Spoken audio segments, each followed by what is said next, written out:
Co.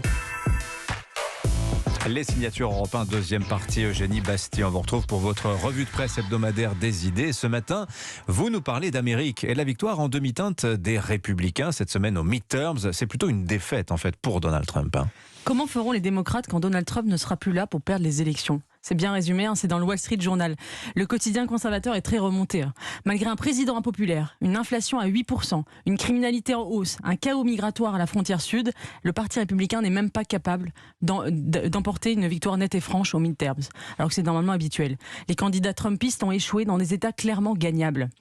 Mais c'était peut-être quelque part salutaire, nous dit le Wall Street Journal, parce que le parti avait besoin d'entendre ce message avant 2024. Un message qui dit quoi ? Que le Trumpisme, c'est fini. Plus la droite américaine se met derrière le loser à grande gueule Donald Trump, plus elle perd, écrit le chroniqueur pourtant ultra-conservateur Rod Dreher.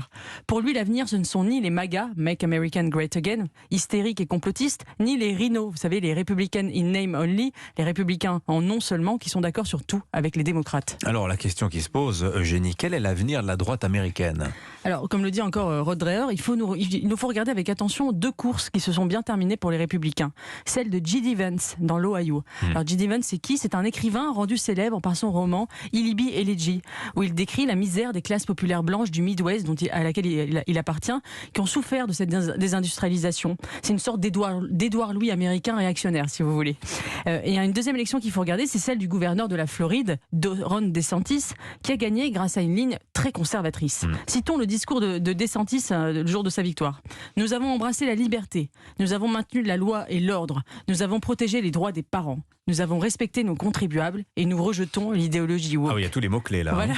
DeSantis est la nouvelle star de Fox News. Comme le résume un autre journaliste, il a finalement repris l'idée centrale de Trump, à savoir l'abandon des classes populaires et moyennes par la gauche américaine. Il a été très ferme sur 3 sujets. La question du confinement, il était pour la liberté et ça a beaucoup plu aux petits entrepreneurs. La question du genre à l'école et la question de l'immigration.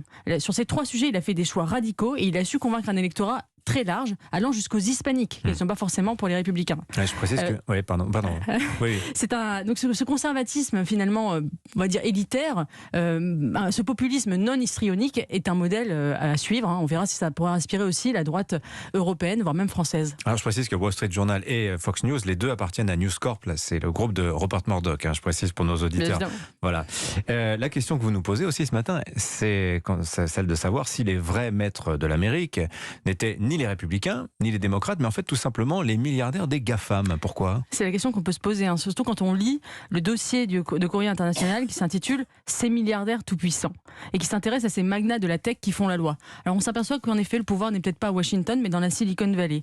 Il s'appelle Jeff Bezos, Mark Zuckerberg, Elon Musk, bien sûr, qui vient de racheter Twitter et dont le journal rappelle qu'il possède plus de 3000 satellites orbitant autour de la Terre, plus que n'importe quel État. Dans Télérama, sous la plume d'Olivier Tesquet, on lira un portrait fascinant de Peter Thiel, le fondateur de PayPal, qui finance massivement les républicains. Alors lui, il se définit comme un libertarien, mais il a en même temps la fibre autoritaire puisqu'il pense que technologie et démocratie ne sont pas compatibles. Il pense aussi que la mort est une idéologie à dépasser. Dans une conférence prononcée récemment aux États-Unis, il dit que l'Europe fait face à 3 scénarios. La charia islamique, le totalitarisme de l'intelligence artificielle, à la chinoise, ou l'hyper-environnementalisme.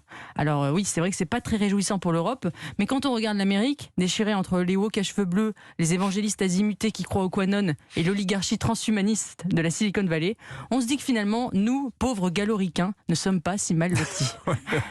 Oui, tout est relatif. Voilà. Merci beaucoup, Eugénie Bastier. Merci beaucoup, Catherine Ney, qui opine du chef à votre chronique.